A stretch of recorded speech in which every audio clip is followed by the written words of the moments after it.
All right, everyone, welcome to another edition of the Good Life Small Business Podcast. I am your host, Brian Blakely, and I am pleased to be joined today by Shad Getz, who is the owner of Radon Pros and other businesses, which I'm sure that we'll get into. So I've known Shad for a long time and got to know him years ago when his business was starting, and I'm excited to kind of share his story, or let him share his story with everyone because I think he's got a great story about how businesses can evolve and all that good stuff. But before we get into that, let's get to know Shad a little bit better here.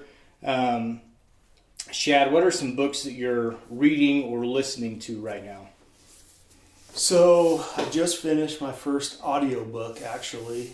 It's kind of been a weird deal. And it's a book that I'd actually read about 8 years earlier. I think it was about 6 or 8 years. Okay. A book called Enemies, Foreign and Domestic by Matt Bracken. Okay.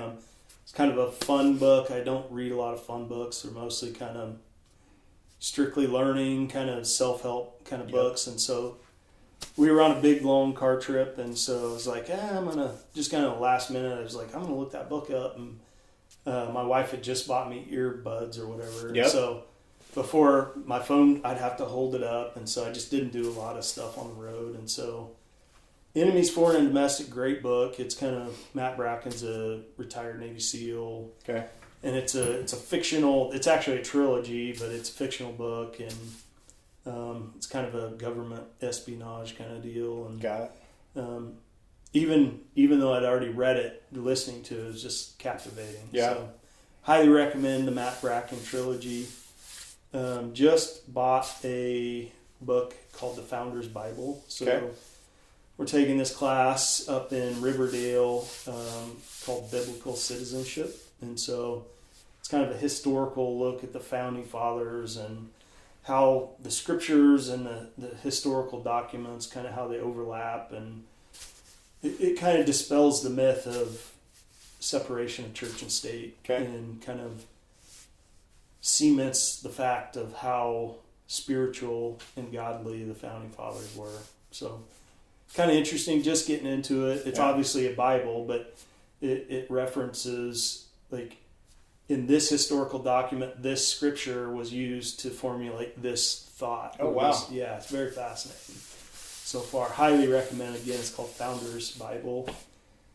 The kind of the author of the historical component of it is David Barton. So he's a famous Christian historical conservative. So fascinating guy. So Very cool. So yeah, those are, and then I'm kind of in the middle of another audiobook. It's about futures trading. So it's kind of, I'll do a little chunks of it, and it's kind of, it's heavy, and it's hard to try to do something else and focus on the book. It's like one of those books you can't just like casually listen to. Yeah. So trading in the zone, it's kind of I don't know, it's just kind of something that I just find interesting. Yeah. So Absolutely. Audiobooks are great. I listen to pretty much everything. I can't read. I can read, but I read, and 10 minutes later I'm falling asleep. Yeah. Audiobooks, especially business books, or kind of some self-help books that get into like details, numbers, those types of things. It's hard to... It's easier for you to listen to them than... Yeah, it is. But there's times where if I'm doing something else and not just like driving down the road, it's hard to kind of... It's hard to wrap your head around it at the time. Yeah, I get into that where like 10 minutes goes by and it's like, oh, what was that last 10 minutes all about? And it's like, shoot, I got to go back, and so I've been there before. Yeah, absolutely. So how about podcasts? Podcasts are kind of a fairly new arena for me.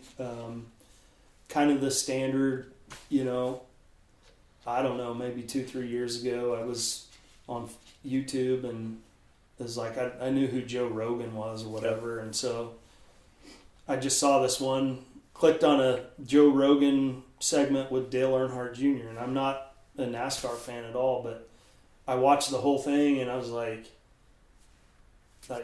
Dale Earnhardt Jr. is a pretty fascinating dude. Yeah. Like, I'm not a big NASCAR fan at all, but so I kind of started following Dale Earnhardt Jr.'s podcast, the Dale Jr. Download or whatever it's called. And, Yeah.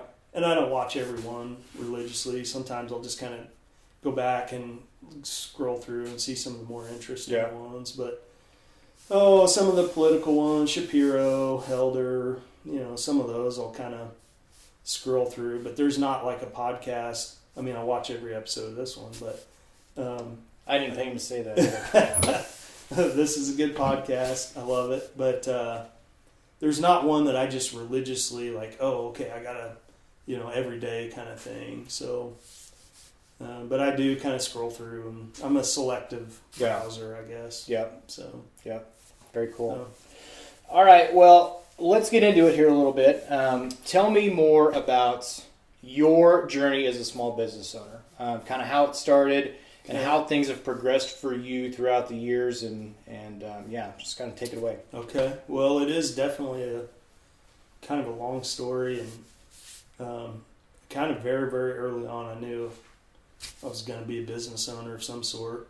Didn't know what, why, or how, or any of those kind of details, but just kind of had that. And I think most small business owners would understand the statement. There's just something inside of you that you may not recognize it, but it's just there. Yep. And so had that from a very early age. I don't remember if I was in late high school or early college years, but I just saw this niche. All my buddies hunted, I hunted, and everybody had just these piles of antlers laying around. And so I was like, and some of them, trophies. But so I started this business where we would take these antlers and put them on a wood plaque, put some leather around them, basically make them decorative. Yeah.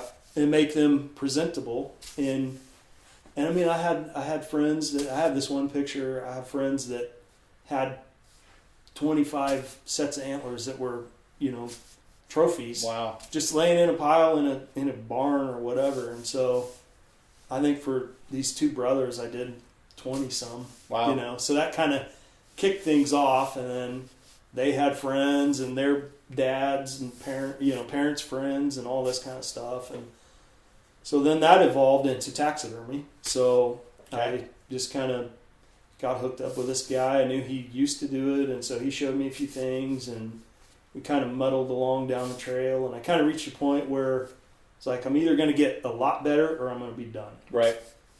And so kind of reached out to this guy who was, I think famous might be a little strong of a word, but he was a national award-winning taxidermist that kind of lived in the area. Didn't know the guy from Adam, and I just called him up one day and was like, hey, here's who I am. Would you be willing to show me some things? I don't live in your area. I'm not going to compete against you. I just want to get better. And he was kind of like, I mean, knowing what I know now, he didn't say this, but what he meant was, no, I don't want to do that. Right. But I was persistent enough. And so I spent I don't think it was a week, but it was maybe 3, 4, 5 days with the guy, just hanging out, just kind of looking over his shoulder, taking notes. And and after the first day, he was really cool with everything. And so we've been good friends for years and years now. And so, but he showed me some things, made my taxidermy a lot better. So that kind of took that business, just down a little different trail. And, we never had a shop or anything like that. It was friends of friends of friends. Sure. And so, I suppose I've mounted, 60, 70 deer over the years, but I haven't mounted one in a long time. And, a lot of them I was just trading for, can I deer hunt on your play? Those kind of things. Okay, yeah. And so, and then that kind of turned into, hey, you got a big pile of antlers over there. Can I buy them from you? Or can we trade? Or, I traded a lot of mounts for antlers. And so we build lamps and knives and coffee tables. And it was all that part of it was just kind of self-taught, where just kind of learn new methods, ways to hide, lamp wire inside of antlers so you can't see them. Yeah. And built a big glass top coffee table and just all kinds of random things. And just like any business, there was kind of a phase where that was really popular. Yep. And I think that phase has kind of faded away. It's still popular in certain little circles, but anyway, so that was kind of my first real venture. I didn't have a lot invested, just time, and but it was a good. There were good lessons, good basic lessons. And You got to be creative too. yes, I really did. And I had to hustle, and we spent a lot of years hunting through. I'm from Oklahoma, so we'd go back there and hunt every year, and then we'd hunt in Kansas, and we'd hunt in Nebraska, and so we'd make a lot of miles. Sure. And, meet a lot of folks, and so I've done a lot of really cool things over the years with hunting, and got to hang out with Johnny Morris, the guy that owns Bass Pro Shop. Okay. Clear back in, I suppose, about 04, 05 time frame. Been on hunts all over Colorado, Texas, of course, Oklahoma, Kansas, Iowa, just kind of, you name it. Yeah. So that was the beginning of my business life. And so then I went to college. I got an engineering degree, got out of college, worked as an engineer for about 10 years, 2 different factory jobs. And I don't really want to go into a lot of detail, but basically looked like I was probably just going to be a factory worker, just work an engineering job in a factory for the rest of my life. Mm-hmm.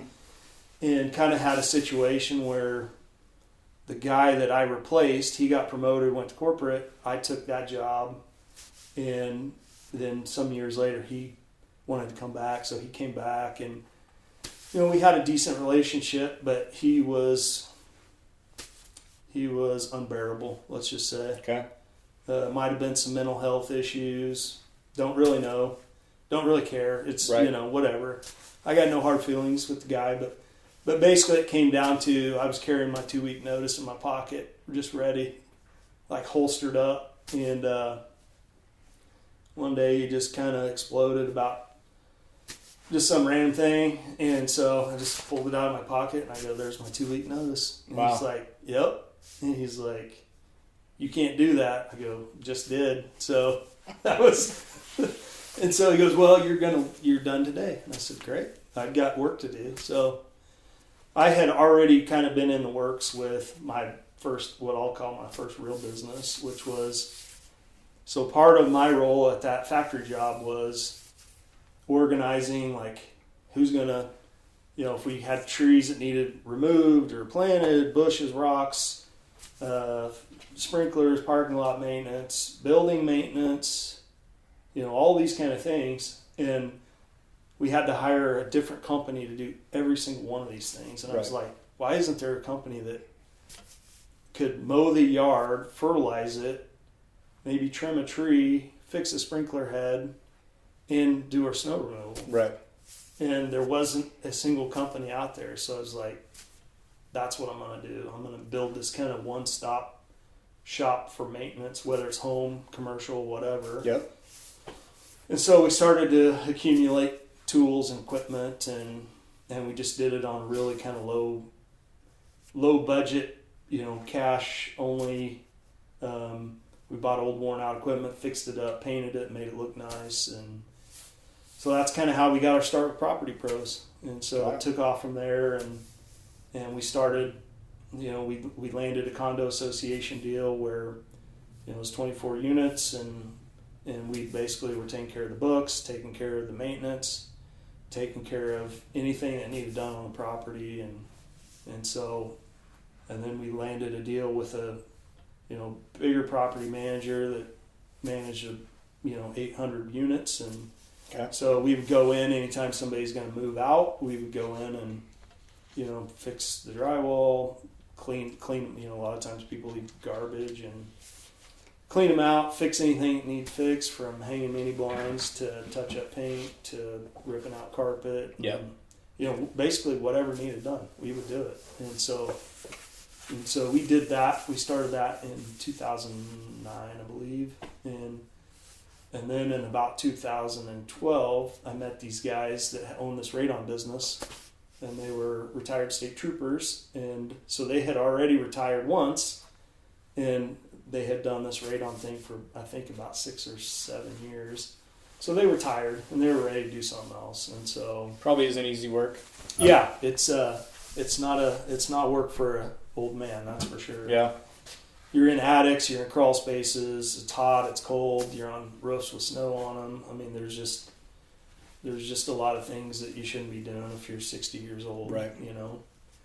And so we struck a deal, and we bought them out, bought their equipment and their inventory and their book of business, and hit the ground running with the Radon business. So they were really good and organized and very detailed and very by the book technicians. Yep. And so we were able to come in, and it was already a functioning business that didn't need a lot of loose ends tied up. And so we were able to kind of take what they were doing and streamline them a little bit. And we changed the way that we hauled our equipment around, and changed some of our equipment, and changed some of our methods. And we basically just improved it, just like any business owner would. And then we ramped up the marketing, and we cover about 100-mile radius from Kearney is what we say. Okay. So we're on the road. I mean, we're on the road a lot. We put a lot of miles on. Yeah. I mean, just this week we were in Superior one day, and then the next day we were in North Platte. So, whatever, that's 100 miles south, and then come back and we're 100 miles west. Yep. So we do hit the road a lot. Yeah. So, yeah. What was the learning curve like? So you go from Property Pros and buy the business for the Radon side of it. Did those guys stick around for a while and kind of teach you that business, or what? They actually did. They agreed, and which was really key. They agreed to stick around. I think it was about 3 months, and so I literally just rode with Lynn every day for however long, and then there was a day where he just goes, "You got this. See ya." And I was like, "Whoa, wait, like what?" And so he knew, time was right, and so just like mama bird kicking the baby out of the nest kind of thing. And so I didn't feel like we were quite ready, but he thought we were, and so off we went. And just like anything, there's little bumps in the road. And sure. You make this little mistake, or you do this, or you do that, and then sometimes you do this, and you're like, "Oh, that's an accident." There's actually a better way to do things, right? So all those, it was an interesting year in the state. So back then in 2012, the state of Nebraska.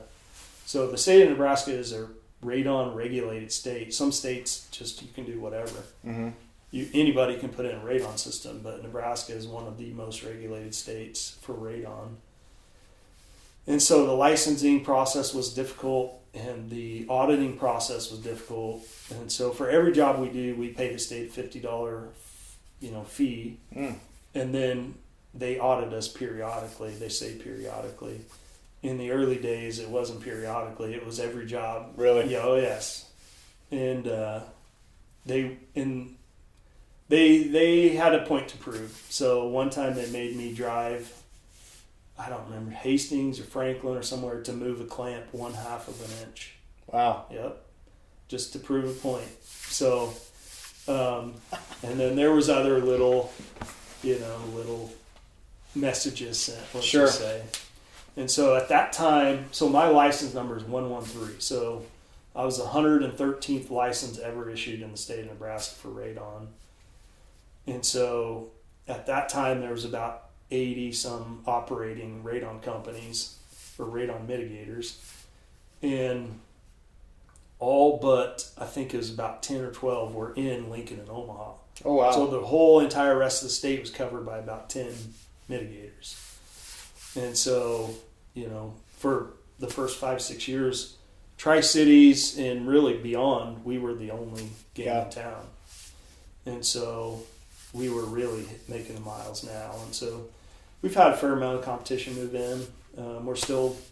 We're the oldest, and we have the most systems installed. How many systems? I think, I haven't totaled up, I think we're around 1,800 at this point. Yeah. In 8 years. 8 years? Yeah. Okay. So I don't know what that math comes out to, but it's a lot. Yeah. So we average, I'd say over the last year we average about 15 a month. So in the summer times we're doing 20 to 25 a month, and then in the winter times we slow down to 10 a month or whatever it is. And probably no two are the same. It's pretty rare. I mean, they all do kind of have their own fingerprint, and every once in a while you walk in a house and you're like, oh yeah, I've already done this footprint, Yeah. But there's still obstacles. You don't know what the plumber did. You don't know what the HVAC guy did. You don't know, somebody put something weird and right where you need to be, kind of thing. And so there's always little nuances that you have to go around or deal with, or challenges that are going to be there. Yeah, Which probably makes it fun. It Sometimes. makes it Interesting. Rarely do those kind of challenges make it fun, but it makes it interesting. Yeah. We just did a house in Hastings a couple weeks ago, a basement, but the floor of the main level is concrete. Oh. Yeah. And so in order to do that, they had to have these huge concrete beams that hang down. And so we had to deal with all of that. And so, yeah, it's kind of... I've seen a couple of those houses over the last few years, but we've seen wood wall basements. We've seen secret passageways. We've done houses 1890s. Wow. Yeah. We've done a house over in Odessa one time, had 5 different crawl spaces, 2 different basements. Holy cow. Yeah, crazy. That was the first time that I thought we actually found a dead body in a crawl space. Found this weird bone, I was like, uh-oh, I think that might be a femur. But it wasn't. That's not what you're expecting. Yeah, not good. So yeah, we find all kinds of weird oddities in the houses, and attics and crawl spaces alike, garages. And the same on the clean out stuff that we do with the other business. Like, we did a house a couple summers ago, had probably 3,000 was our estimate beer bottles, all Bud Light Platinum beer bottles. Like, this guy had a couch, and it was like he just threw them. They're just like 4 foot along one wall and around the other wall. It's like, are you serious? Who lives like this? It's crazy. Yeah, completely gross. You can imagine what it smelled like. Oh, I'm sure. Yeah. Yeah.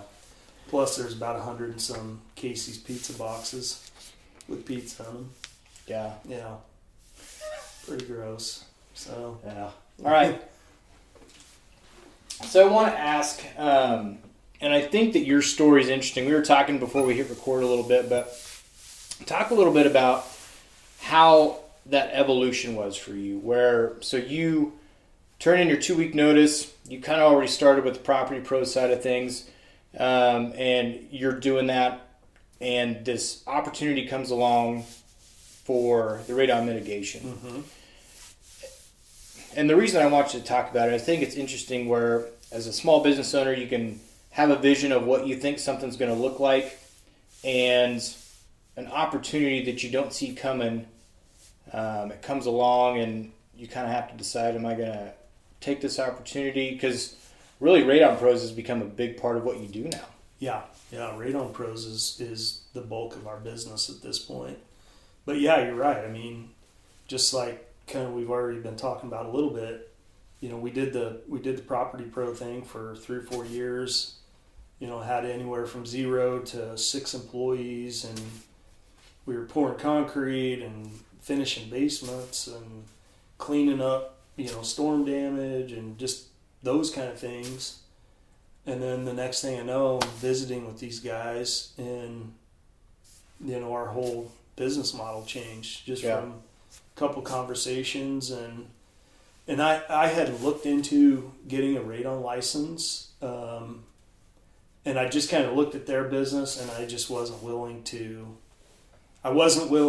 challenge what they had going. They were too deeply entrenched, and I just felt like there wasn't enough fruit there for us. And so, we were just cruising along doing our thing, and next thing you know, we're shifting gears over to this, specialized, dealing with radioactive gas and there's licensing involved, and there's, dealing with the state and things that we had never dealt with before.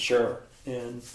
But yeah, the opportunity sort of presented itself. We sort of pursued it, and it just the timing worked out, and the details of it worked out. That you look at every decision and you go, what are the pros, what are the cons? And I guess I'm from a business standpoint, I'm more of a slow and steady.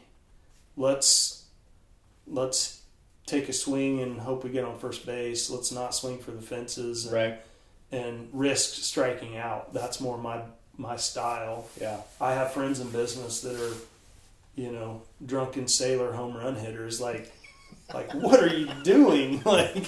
And they do. They hit home runs. Go big or go home. I have seen them strike out too. Yeah. But it's that's just not my style. So I looked at this particular decision, and it was more of a let's get on first base decision. But it seemed safe, and it seemed I didn't have a lot to lose. Yeah. So it wasn't a enormous cash investment. So I really didn't have a ton to lose, and so we went for it, and it worked out. So has there ever been a time you're like, what did I get into? Yeah, I think so. Early on, especially. When you were still learning? Yeah, and just, now we're dealing with realtors, and, we're dealing with a whole new breed of customer. And we had dealt with realtors in the other business, but we're dealing with them more where there's heavy timelines, and there's follow-up testing to be done, and they're just more involved and more on the line, I guess. Yeah. And so, but yeah, there were some times where it's just like, what are we doing? Did we get in over our head? And so it's been good. I mean, it's probably the best thing that's ever happened to us from a business standpoint. Yeah.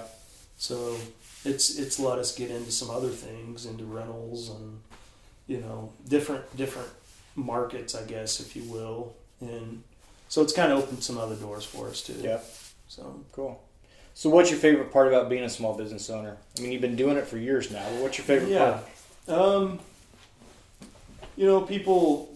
People, oh, you're a small business owner, you got all this freedom and all this time, and it's like, that's just not true. Right. That is not true. That's not part of it.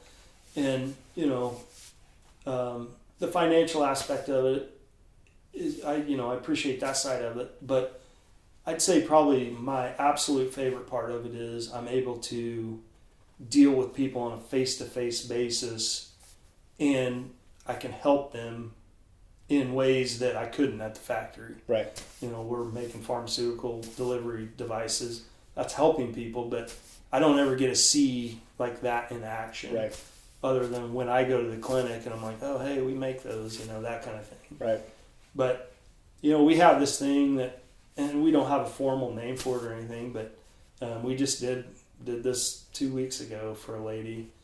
So a lot of times when we're there's real estate transaction going on. And so real estate transactions can be anything from two people just got married, they're buying their first house, to somebody just died and their mom's going in the home, or divorce, or sure. So sometimes we're seeing something at its very best, and sometimes we're seeing things at their very worst. Right. And so this particular instance was lady's husband had died, I don't know, not super recent, but she's made the decision she's moving to be with her kids wherever, Kansas, Oklahoma. And so she's moving her possessions out of the house. And so I was like, well, how are you moving this stuff? And she said, well, I got, my kids are coming to help, but it's like, we really don't have a way to move these items. It's like a couch and a couple beds or something. I said, well, I have trailers. And she said, really? And I said, well, can we just, she needed them hauled to not the Goodwill, the Jubilee Center, I believe it was. Yeah. So I was like, well, we'll haul them for you. She's like, really? I was like, yeah, whatever. I mean, she just lived not too far from here, so So me and my guy finished the job, and we come back, got a trailer, and went back, picked the stuff up, and hauled it to the Jubilee Center for her. And so, but many times, I couldn't even guess how many times somebody's moving, and I'll be like, hey, I think we got 9 trailers or whatever. So it's like, I got trailers, and you need to borrow a trailer? And so we've loaned them out, I don't know how many, enclosed trailers, pickup bed trailers, flatbed trailers, whatever. This comes out and you're going to be getting phone calls. Yeah, let's not put my phone number on this but and people are generally pretty cool. You know, a lot of times they'll give me a gift card or, you know, whatever. Yeah. It's like totally unnecessary. It's just kind of, I just personally enjoy that part of it. Like, and you've got the freedom to be able to do that. Yeah. And so one time, this is a story. So me and my guy are in Menards picking up some stuff, and the cashier's an older lady, and, you know, the typical, how's your day going? Oh, not very good. I got to move or whatever. And I go, you're moving, huh? And she's like, yeah. I go, how you moving? I don't know yet. And so I go, well, I got a trailer if you want. And I don't know this lady. Never talked to her ever. Yeah. Her name was Barb. And so I'm like, you want to borrow a trailer? And she's like, oh, that'd be great. And then she's like, but I don't have a truck to pull it. And I go, well, I do have a truck. I typically don't loan my trucks out. And she's like, seriously? And I go, yep. Where do you want me to bring it or whatever? And so we arranged to meet her. And so we're walking out of Menards, and my employee goes, where's she moving to? And I go, I don't know. And he goes, what if she's moving to California? And I go, well, I don't know. I guess we'll find out. So she was just moving across town or whatever. Yeah, so thank goodness. It was all good. Yeah. It was all good. So awesome. So that's what I enjoy, is just being able to help people. And, you know, a lot of times people are moving. When we're there, we'll help them carry stuff up, you know. Yeah. Big couch or something, and they're older couple or whatever. We'll help them. Yeah. Kind of do some of the heavy lifting stuff. That's awesome. So yeah, always opportunities. Kind of cool. Yeah. There's no shortage of opportunities. Sure. So what's one thing you wish you were better at in your business? Oh boy, I wish I was better at everything, honestly, but specifically organization. I mean, we're just small enough that we, you know, I can't hire, you know, a secretary, or I can't hire a bookkeeper, you know, and so we do all that, and it's messy. Yeah. You know, it honestly is. And just, you know, our shop in general, you know, every once in a while we got to hit the brakes and just say, okay, we're going to take a day and just clean this thing, organize it, you know, and where if we would just stay on task and keep it organized, we wouldn't have to do that. But so that is definitely one of our shortcomings. Yeah. So. Well, I think that's every small business, is you get wrapped up into doing what you need to do, helping your clients, taking care of them, and your stuff gets put on the back burner. I think that happens with everyone. Yeah. You go in some people's shop, and it's just like, you know, everything's in its place, just like it should be. Right. You know, but, you know, bookkeeping that's a nightmare for us too. You know, just the process of billing and getting our bills paid, and, you know, every once in a while I just got to sit down and, you know, and I try to do a little bit every night, but sometimes you get home at, you know, for like North Platte, you get home at 8, 9 o'clock at night, and you're like, the last thing I want to do is spend an hour, you know, sending out invoices. And so you get behind, then you got to, you know, catch back up. Yeah.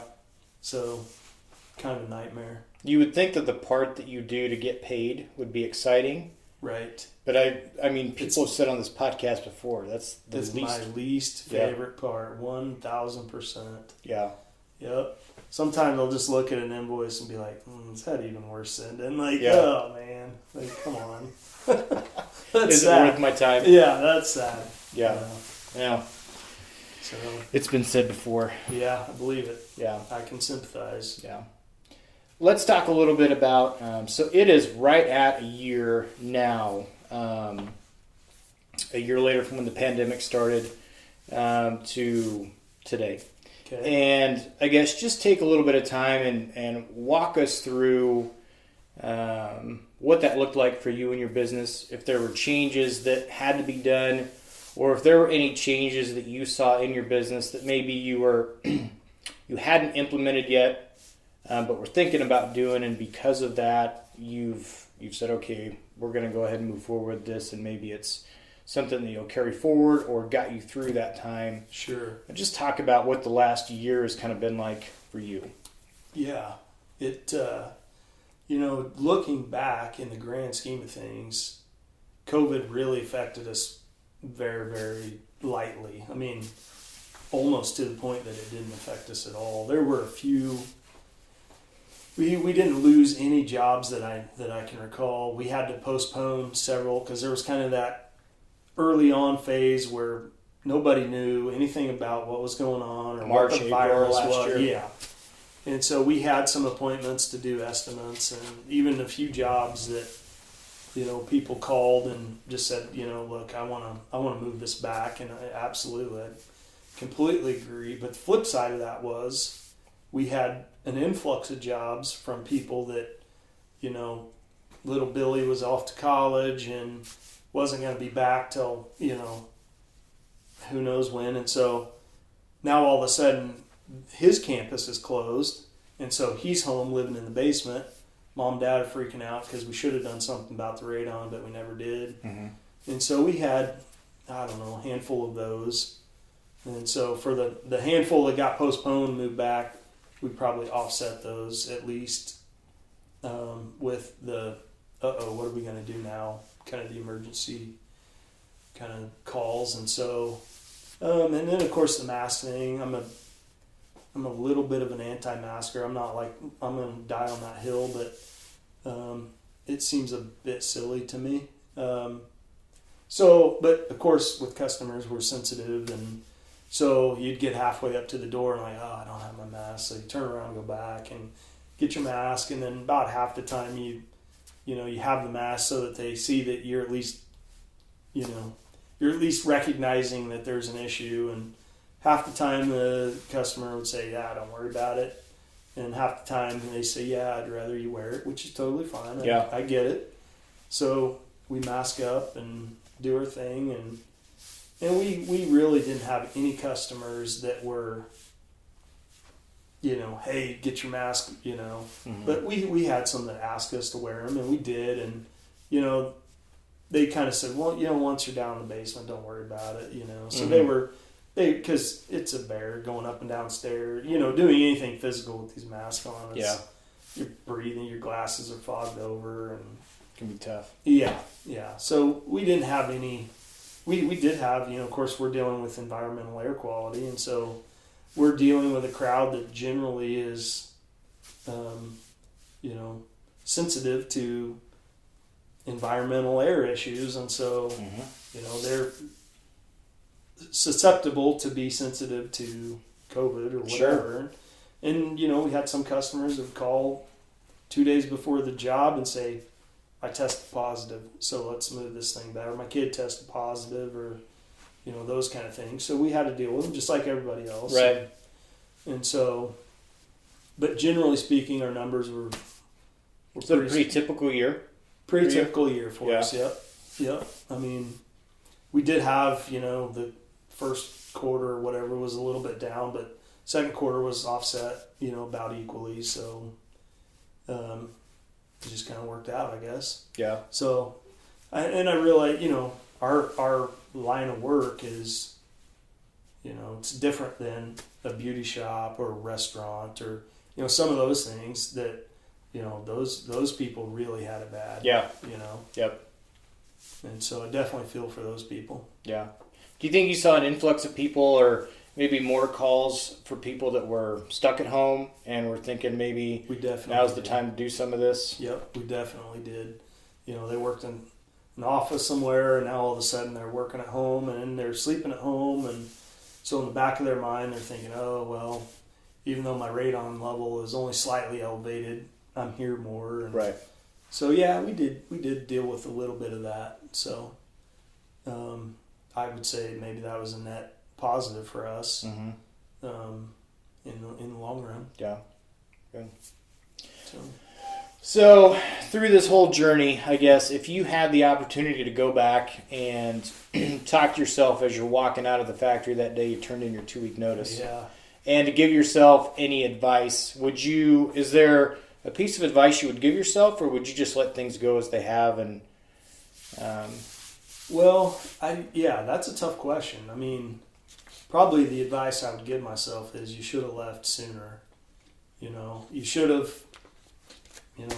have just dove off in there and got her done. So they in essence did for me what I wasn't quite ready to do for myself. Sure. So, but if I could give myself any advice, I would say come up with maybe a little better plan and then go execute that plan. Yeah. Don't just sit around and wait for, the inevitable to happen, whatever that is. Mm-hmm. It's not going to fall out of the sky and land in your lap kind of thing. Go after it and come up with an idea, come up with a plan, go after it. Yeah. You said that the gentleman you bought the Radon business from, when you looked at that and were looking to buy it, you saw kind of how their systems were, processes, procedures.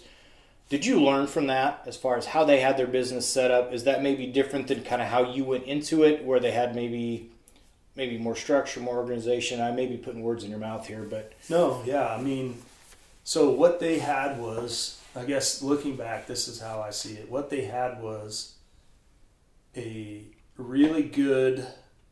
had 2 really good technicians that knew what they were doing in terms of installing a radon system, but may not have been the best business managers. Okay. So, and I certainly don't claim to be an excellent business manager, but they were managing it, and they were doing a lot of jobs. They really were, but they were managing it like it was a hobby, because it kind of was for them. I mean, they weren't just doing it for fun, but they already had a retirement, and they had already had their careers, and so this was just kind of fun money, I guess you'd say. So we kind of took it and refined it a little bit with what basic knowledge we had of how to manage a business, and we've just sort of refined it over the years. I mean, there's just little things with marketing that, a friend of mine's in a band and I play guitar or whatever. He told me this a long, long time ago. He said, you have to fake it till you make it. Yep. And it's just kind of always stuck with me. And it's like, I mean, when you roll out of the gate, and somebody gave me this pointer when I was thinking of names and logos and all this. When you roll out of the gate, you need to look like you're a big business. Right.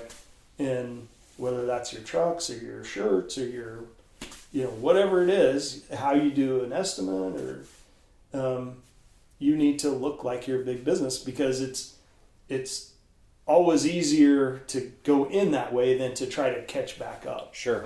To just walk up with a yellow notepad and So fake it till you make it. And then one more little anecdotal statement.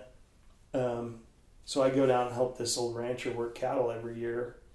And one time we were watching his son-in-law just basically beat this. I think it was either the horse or the cow. There was a big wreck, and he was mad, and he got bucked off or whatever. So he was abusing this cow or whatever. And the old rancher, he just looked over at me and he goes, there's a big difference between a cowboy and a cattleman. And so that just kind of always stuck with me too. And that's been probably 10 or 12 years ago, or 15 years ago.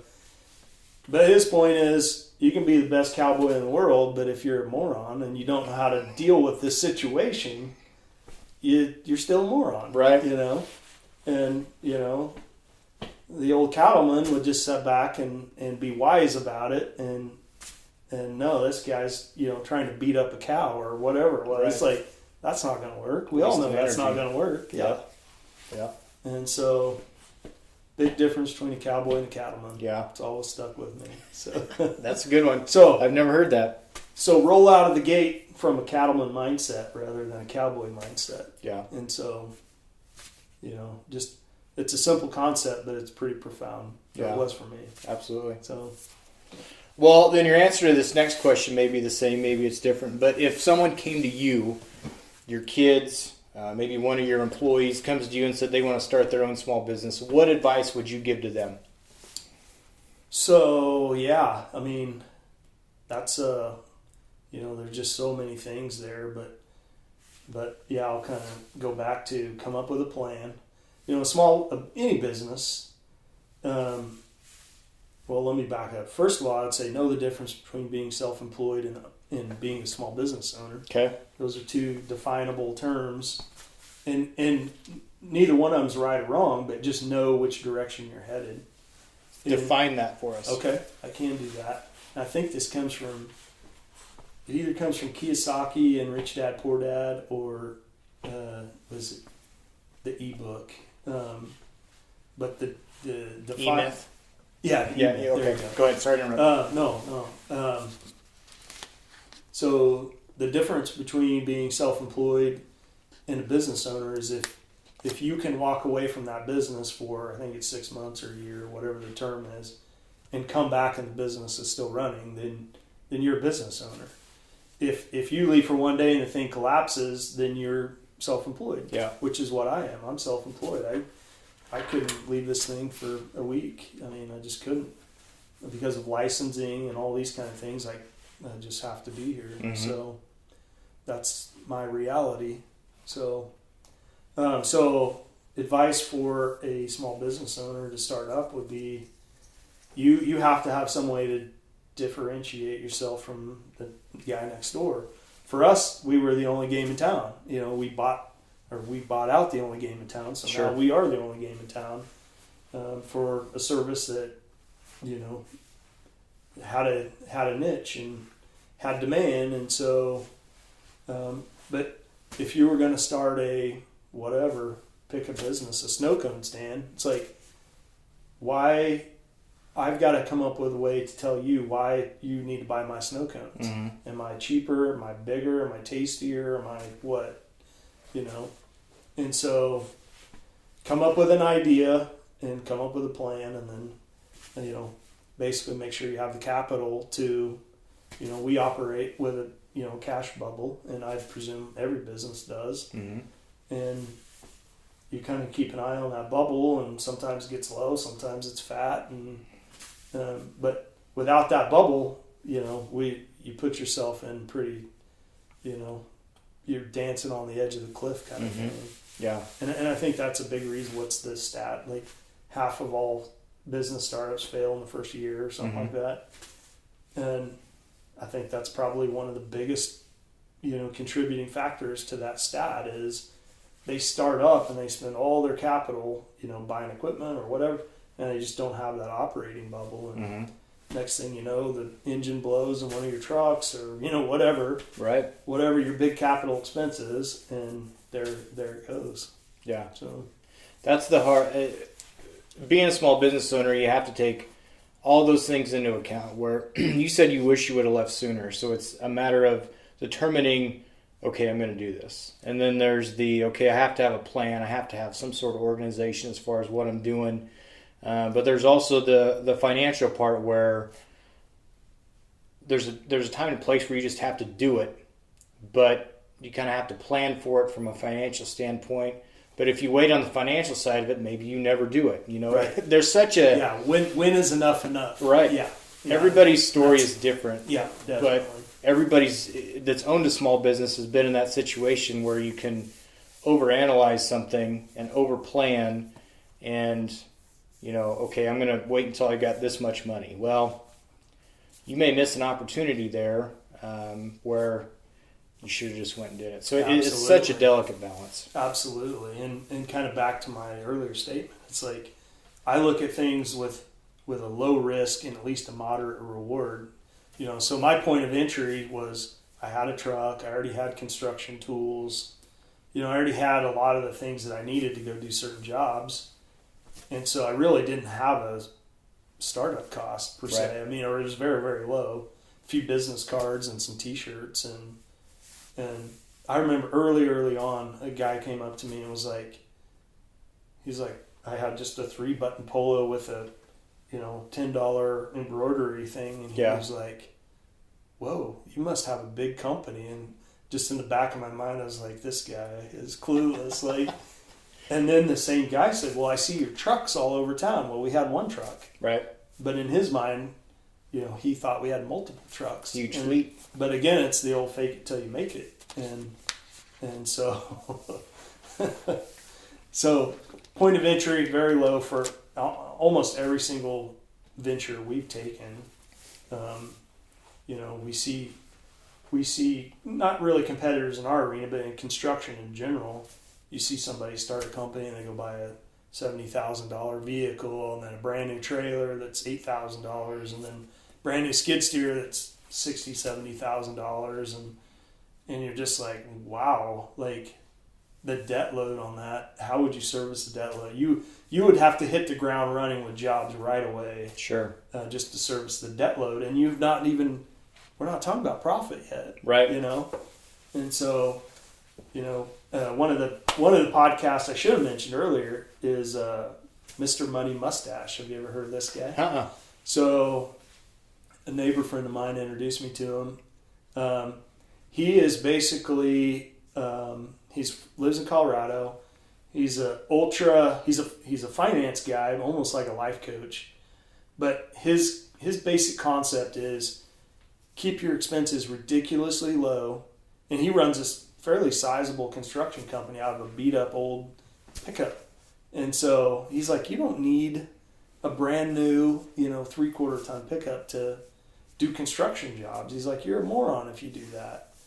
And so, but he's dealing with, he's like, so have you ever heard the term FIRE? It's financial independence, retire early. Mm-hmm. So I don't know if he's directly correlated with that movement, but it's kind of the same concept.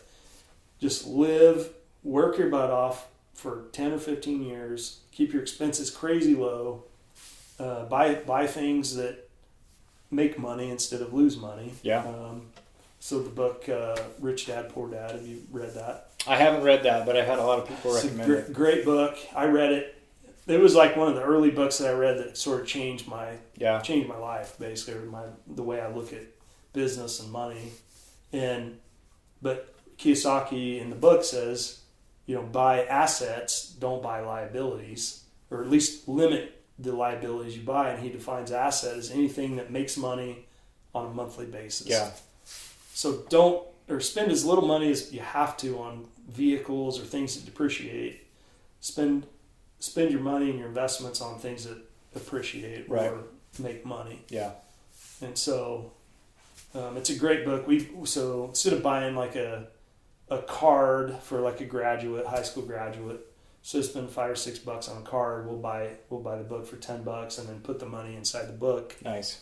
And with the promise that if you read this book, I'll take you out to lunch and we'll discuss the book. Yeah. And so that's awesome.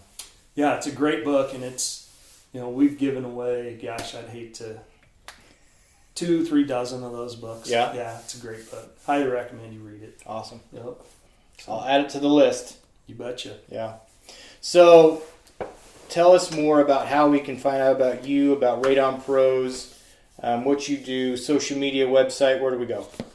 So we do have a website, getsradonpros.com. We are on Instagram and Facebook. I'm not sure what I don't manage those accounts, so I think it's Getz Radon Pros on Facebook, and I think it's the same on Instagram, but I'm not 100% sure. I'll look you up and put a link in the show notes. Perfect. Yeah. So that's our basic marketing platform. We do Yellow Pages, of course, but other than that, it's word of mouth. So what's the process for a mitigation system if someone's interested or maybe wants to know more? So it generally starts with a radon test. We don't do the testing, so we can get you hooked up with a radon testing company if you want. There's test kits you can do at home. Once you've established that your radon level's high enough you want to mitigate it, give us a call. We'll come in, we'll give you an estimate, free estimate, walk through, kind of give you some details of where we think the system's going to be. And then once we book it, it's usually a 1-day process. we'd arrive about 8:30 in the morning, and we're there until it's done. And then once the system's up and running, there'd be follow-up tests, and once we're all satisfied that the radon level's satisfactory level, then we shake hands and we're friends. So It's a done deal. that's it. That's the end of it. Got it. So pretty painless, really. Cool. Yep. Very good. So Shad, it's been a blast. It's good to catch up. absolutely. It's been a while since Thanks we've had for a chance. having us. Yeah, It's had a fun. chance to sit down and talk. So, This is fun. yeah, appreciate it. You bet. Thank you, Brian.